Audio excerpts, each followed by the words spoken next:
Good day, everybody, and once again we are back together, and we're here to discuss now chemistry, which is paper 2.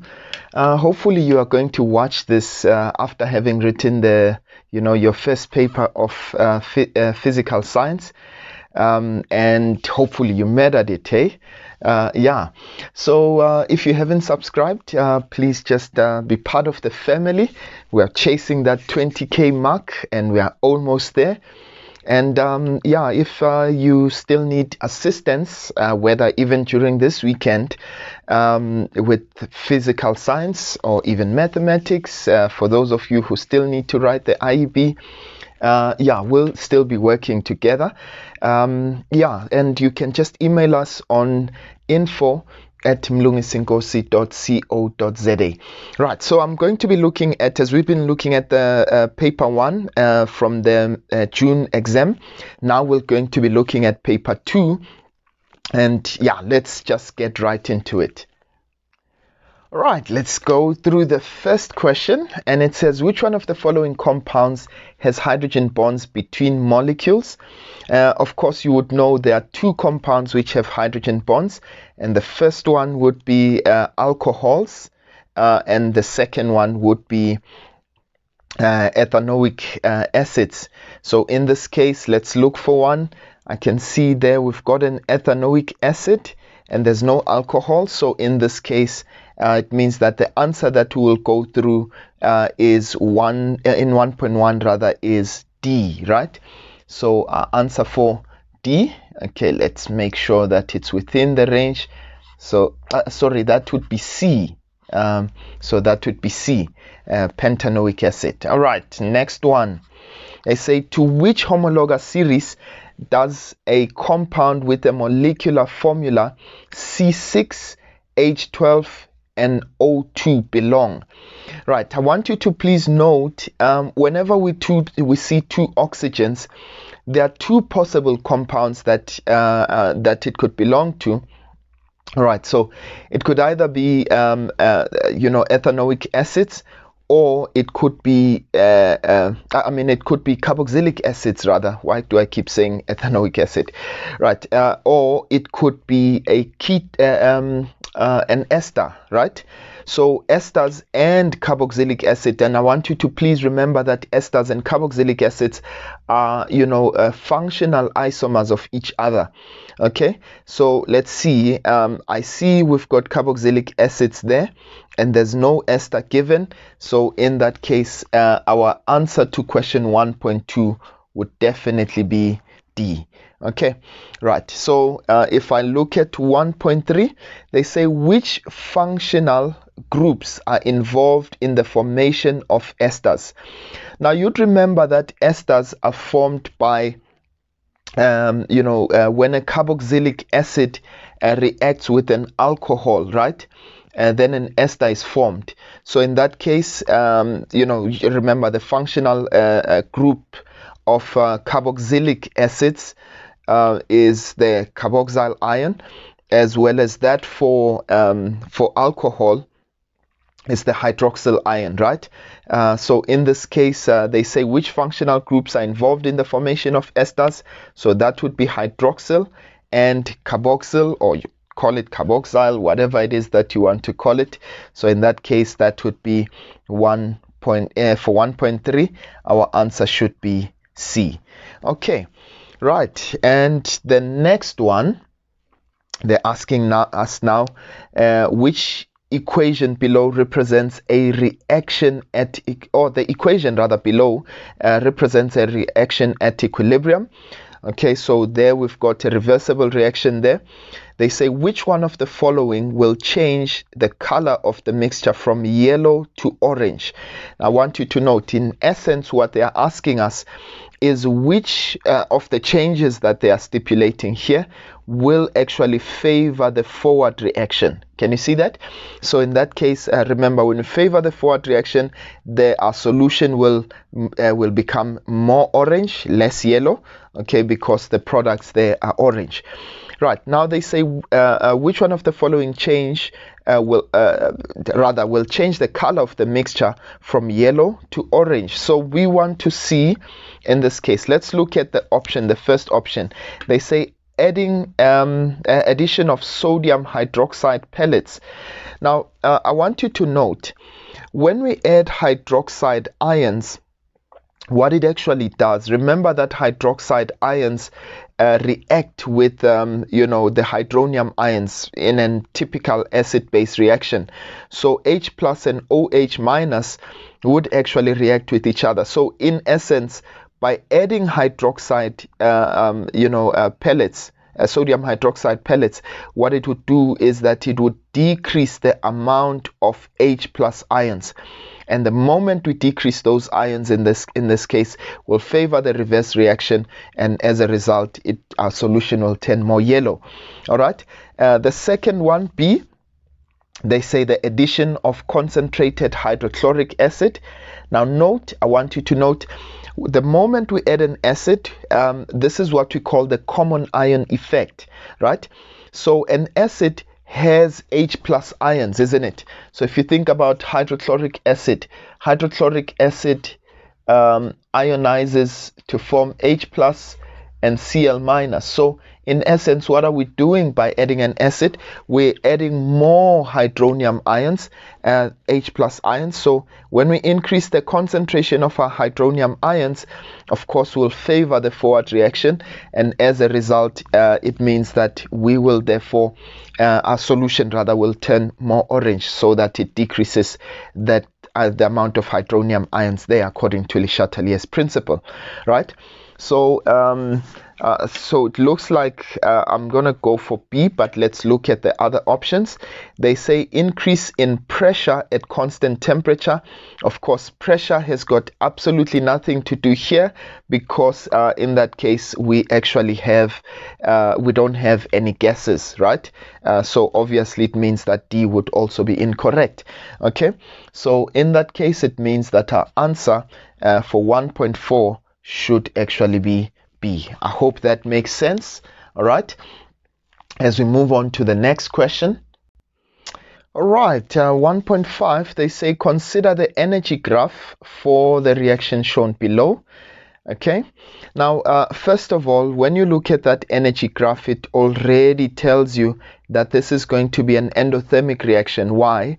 Because the energy of the reactants is less than the energy of the product. So obviously, to get that energy graph to go higher than what it was, it means that energy was actually added into the whole reaction mixture, right? So now they say activation energy for the forward reaction. Now they want the activation energy for the forward reaction in terms of PQ and R. Now, I want you to note the activation energy always starts at, for the forward reaction, that is, always begins at our reactants and ends at what we call the activation complex or activated complex in this case. So that is the peak of that graph. So in this case, it must mean it's between Q minus P. Obviously, we start from the top there minus the bottom. Okay, so it looks like our answer is going to be D. Just as a reminder, remember that when you take R and P, okay, when you take R, the value at R minus the value at P, that would be delta H, okay, the enthalpy change. And the activation energy for the reverse reaction, you started the products, and it's the difference in energy between the products, the energy of the products and the activation complex. So that would be Q minus R. Okay, so that's what all of those values represent. And the 1A, the Q value there, that should be the activated complex. So in this case, it means that our answer for 1.5, all right, is going to be D. Okay, And let's move on to 1.6. They say reaction reaches equilibrium in a closed container according to the following reaction. Okay, so they say which one of the following changes will increase the value of the equilibrium constant. Now please, I want you to remember and keep in mind that the equilibrium constant value, Kc, can only be changed by a change in temperature. Okay, so we would need to check for the changes in temperature on the options that are given. So that means A and D obviously would not qualify. Now let's look at which one would increase the Kc value. So remember, in order for the Kc value to increase, whatever change we make to temperature must favor the forward reaction. Okay, so it means that I must end up with more products, okay, so that obviously I can have a greater value for Kc. Right, now this is an exothermic reaction. Why? Delta H is less than 0. Okay, for those of you who haven't watched our video on chemical equilibrium, please do so, and it will help you quite a lot. Right, so if you note that delta H is less than 0, okay, so that means that, usually I use that Pac-Man model, right? So 3H2 plus N2 will give us 2NH3. But what it means when delta H is less than 0, you can see if we looked at that as a Pac-Man, okay, it means that our Pac-Man is facing that other direction. Okay, I'm gonna put some teeth on that Pac-Man. Okay, right, so what does it mean? It means that heat is actually on the right hand side, is facing to the right. So in this case it means plus heat or energy. Okay, so now what would I need to do to favor the forward reaction? In this case, when I cool it down, so if I decrease the amount of heat, then in that case it would favor the forward reaction to try and replace that energy back. So in that case it means that cooling it down would actually favor the forward reaction. And please just keep in mind, okay, whenever you increase temperature, you favor the endothermic reaction, and when you decrease the temperature, you favor the exothermic reaction. So the exothermic reaction in this case is the forward reaction, and as a result it will be favored by a decrease in temperature. So the correct option there in 1.6 should be cooling the container. All right, yeah, we are moving swiftly, hey, as we go to the next one. All right, and I just almost forgot to say, to mention that, you can actually download this paper from the DBE website. So that it's much easier to view it from, when you download it yourself. Right, as we move swiftly along, they say sulfuric acid ionizes in water according to the following equation. According to the following equations, rather. They say consider the statements regarding the ionization above. Okay, so the first one says H2O acts as a base in both reactions. Well, that's not necessarily. Let's see. So if you look at that, sulfuric acid actually donates an H plus to H2O, so H2O definitely would be the base. It receives an H plus in this case, so as a result becomes H3O plus. And then here as well, actually H2O is a base in both reactions. Very true. So statement number 1 is correct. Okay, and then they say HSO4 minus acts as an ampholyte. That's very true, because if you think about it here, HSO4, if you consider the reverse reaction, actually receives an H plus and becomes H2SO4. If you have no clue what I'm talking about, it means you haven't watched our video on acids and bases. Okay, we've got a playlist on it, and particularly, if you look at the the Lowry-Bronsted acids and bases, you should be able to understand what I'm talking about. So it receives an H plus there, so it becomes H2SO4. So there it acts as a base, okay?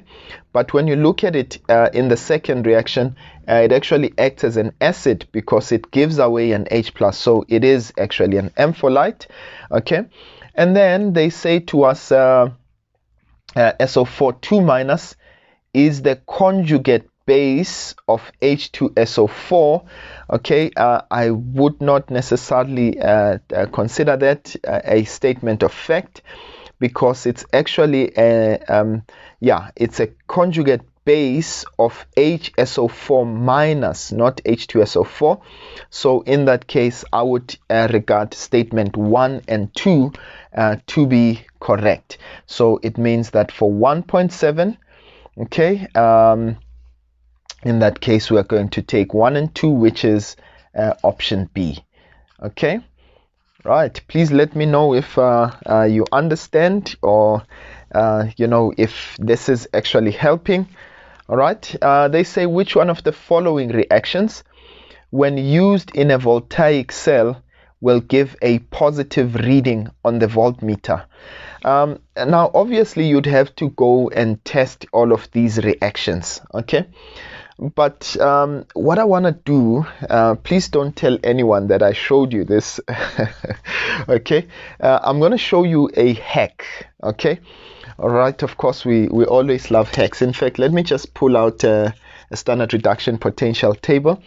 Okay, so if you look at the standard potential table, okay, we can test these very easily. And by the way, please, not that it matters which table you use. By the way, you can still go back to our videos on, electrostatic, electrochemistry, for the galvanic cell, just to understand that section. But just to show you a hack that I did not actually show there when I did that A and C rule, you can take the 4B table, right? Now, in the 4B table, to see which one is actually possible, what you do is, okay, let me use the first one, zinc and magnesium 2+. Do you see? So when I use the 4B table, I can say, well, where is zinc? There is zinc over there. So it means I'm allowing zinc to take that reaction, and magnesium 2+ has to therefore, so it needs to kind of form a C like that. Okay, so the C needs to flow in that direction. Okay, so if it doesn't, then it means that it will not give you a positive result. So if I look at the first one, zinc, okay, so there is zinc. So where's magnesium? Okay, it's at the top there. Can you see that my C is not flowing downwards like that? It's not a natural C. You're writing it the other way around, so that one is not possible. Let's look at the second one. If I take copper 2+ with silver, where is that? Copper and copper 2+. No, this is copper 2+ and copper plus. There it is. So copper 2+, copper. Let's see. Is silver at the bottom? There it is. Can you see it's forming that C? Okay. So definitely B would give us a positive reading. All right. Remember, this only works when you take the 4B table, right? And then let's look at the other ones just to prove that. So we have cobalt to cobalt 0. So in that case, there it is there. Okay. And tin, in this case, these are tin ions. Okay, this is Sn2+. Yeah, I know you guys think Sn is some other word except tin. Okay, remember, this is the symbol for tin. Okay, so that's Sn2+. There it is over there. Okay, so Sn2+ is on the right hand side in this case. So it wouldn't be possible because there's cobalt. But you see, when it comes to this one now, you kind of need to take it the other way around. Okay, so remember, it must form a complete C like that. Okay, right. And then nickel. All right, if you don't understand what I'm saying, you can do it the normal standard way, you know, check which one is less and all of that. Okay, so I take iron and iron 3 plus. Okay, so now that's iron 3. So where's that? There it is. Okay, so iron to iron 3 plus. Okay, with nickel, yeah, you can see nickel is at the top there. Okay, so it does not form that C. So in that case, it means the correct answer would actually be B. Okay, right. Please don't tell anyone that I showed you that hack.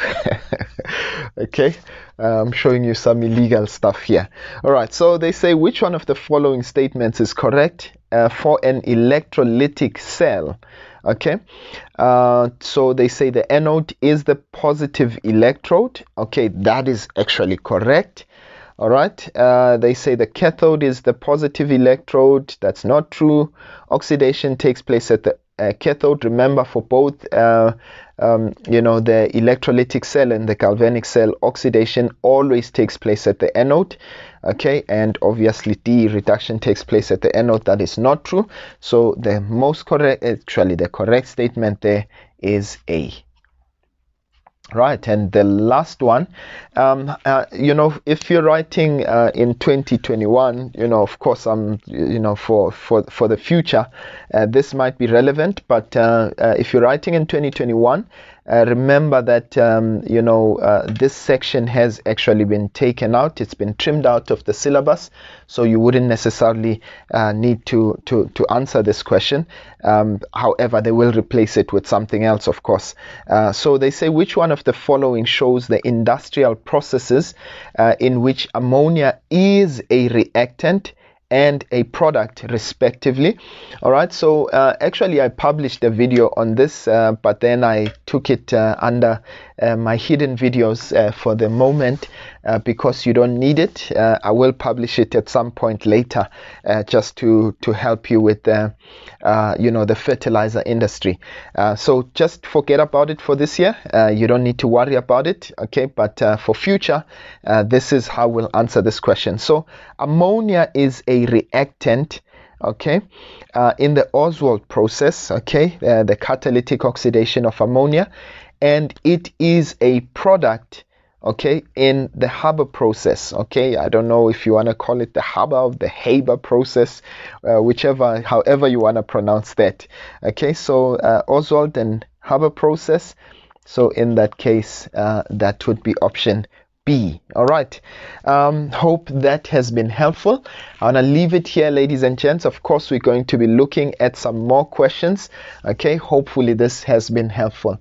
Otherwise, if you haven't subscribed, please just make sure that you're part of the family. And if it's your first time seeing this channel, hey, where have you been? Hey, all right, and so I'll see you guys next time when I discuss question 1, or question 2 rather, from the very same exam. Otherwise, from me for now, sharp sharp.